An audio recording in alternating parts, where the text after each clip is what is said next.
You're asking what makes you stand out. Here's the answer.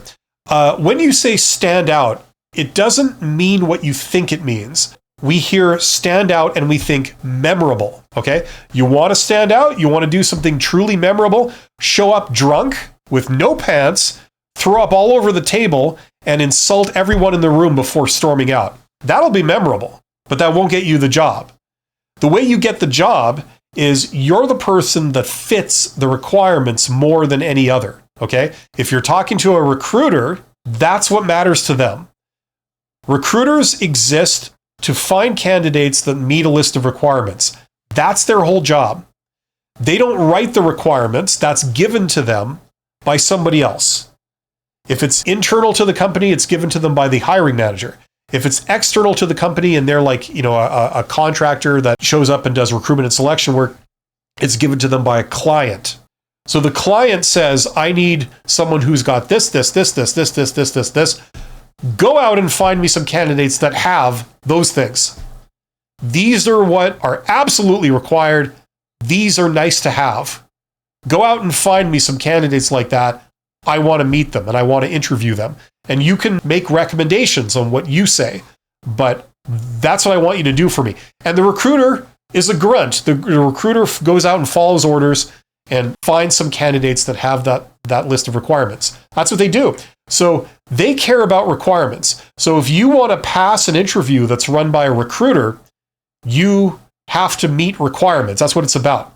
It's not about what you can bring to the role. It's not about how great you get along with them. It's about how closely you meet the requirements that they were given from their boss.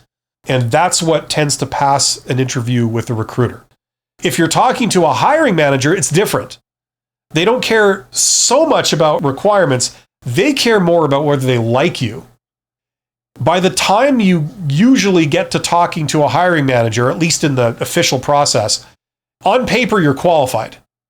So you're qualified to do the job. You could do the job if they gave you the job. You have at least the bare minimum skills. If you're doing an interview with the hiring manager, the number one thing they care about is, do you and them get along? Do you see eye to eye? Do you click as people? Because if you get hired, you're going to be working with them every day.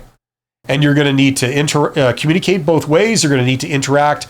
They want someone that understands what they want and just is okay with it. They don't want someone that's going to give them an argument. They just want someone that can just go and just say, yes, sir, or yes, ma'am, and go take care of it. So that's how you pass these things, right? In a nutshell. That's what people are looking for. Andrew, show up drunk. Yeah, absolutely. Hey, you want to be memorable. They're not going to forget that in a hurry. Do the exploding tie bit. You could have the squirting tie.